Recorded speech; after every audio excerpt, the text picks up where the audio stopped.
থেকে সৃজা রূপান্তরকামী হয়েও গ্ল্যামার দুনিয়ায় ভারতের নাম উজ্জ্বল করল সে। নদিয়ার কল্যাণী ৩ নম্বর ওয়ার্ডের কাঁঠালতলার বাসিন্দা সৃজা। রূপান্তরকামীরাও আজ যে সমাজে পিছিয়ে নেই তারই প্রমাণ আবার দিলেন তিনি। একজন সেই রূপান্তরকামী হয়েও ইন্টারন্যাশনাল ফ্যাশন শোতে অংশগ্রহণ করে ইন্ডিয়া থেকে প্রথম হয়েছেন, কিন্তু তার এই সাফল্যের পেছনে রয়েছে অনেক বাধা বিপত্তি। আজ তাকে সবাই সৃজা বলে চিনলেও তার আসল নাম রঞ্জন। রঞ্জন ওরফে সৃজার জীবনে নেমে এসেছিল সামাজিক নিপীড়তার প্রভাব। বহুবার সমাজের ব্যঙ্গচক্ষুর প্রভাবে পরিবারসহ সবার মানহানি হয়েছে। তবে সকল প্রতিকূলতাকে পেছনে ফেলে আজ সাফল্যের মুকুট সৃজার মাথায়। তার এই প্রতিকূলতা ও সাফল্যের কথা শুনব তারই মুখ থেকে। কী বা বলছেন তার পরিবারের লোকেরা। ব্যুরো রিপোর্ট, বাংলার প্রতিনিধি।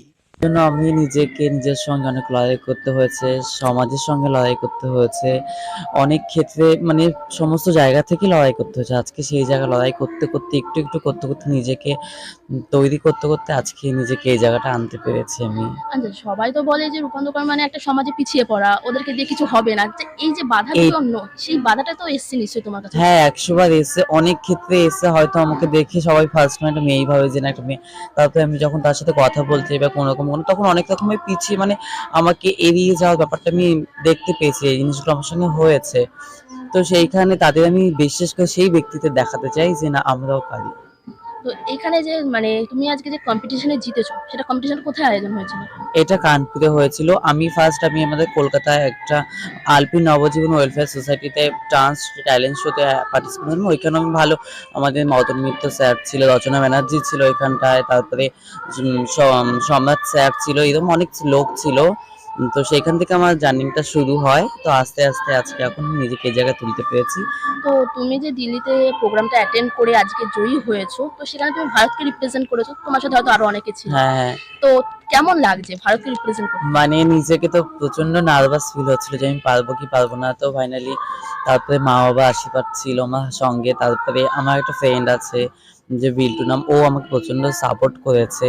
আর তারপরে ওদের সাহস নিয়েই আমি আজকে এই জায়গাটায় আসতে পেরেছি।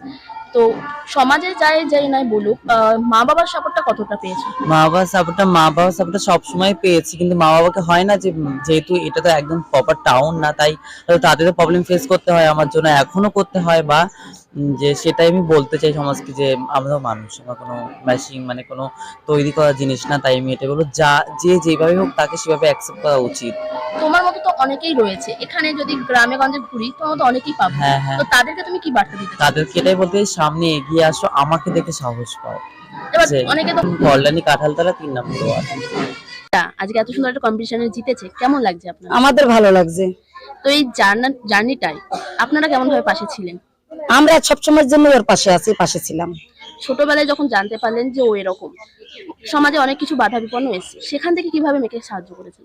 থেকে সৃজা রূপান্তরকামী হয়েও গ্ল্যামার দুনিয়ায় ভারতের নাম উজ্জ্বল করল সে। নদিয়ার কল্যাণী ৩ নম্বর ওয়ার্ডের কাঁঠালতলার বাসিন্দা সৃজা। রূপান্তরকামীরাও আজ যে সমাজে পিছিয়ে নেই তারই প্রমাণ আবার দিলেন তিনি। একজন সেই রূপান্তরকামী হয়েও ইন্টারন্যাশনাল ফ্যাশন শোতে অংশগ্রহণ করে ইন্ডিয়া থেকে প্রথম হয়েছেন, কিন্তু তার এই সাফল্যের পেছনে রয়েছে অনেক বাধা বিপত্তি। আজ তাকে সবাই সৃজা বলে চিনলেও তার আসল নাম রঞ্জন। রঞ্জন ওরফে সৃজার জীবনে নেমে এসেছিল সামাজিক নিপীড়তার প্রভাব। বহুবার সমাজের ব্যঙ্গচক্ষুর প্রভাবে পরিবারসহ সবার মানহানি হয়েছে।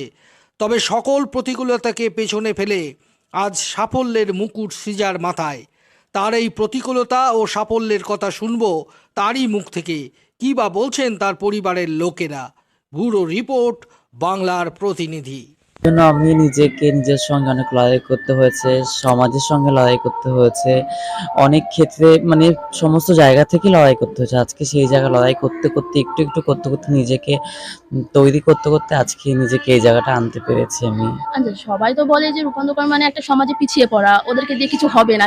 এই যে বাধাগুলো, সেই বাধাটা তো এসছে নিশ্চয়ই তোমার কাছে। হ্যাঁ, 100 বার এসে, অনেক ক্ষেত্রে এসে হয়তো আমাকে দেখে সবাই ফার্স্ট টাইম একটা মেয়েই ভাবে যে না একটা মেয়ে।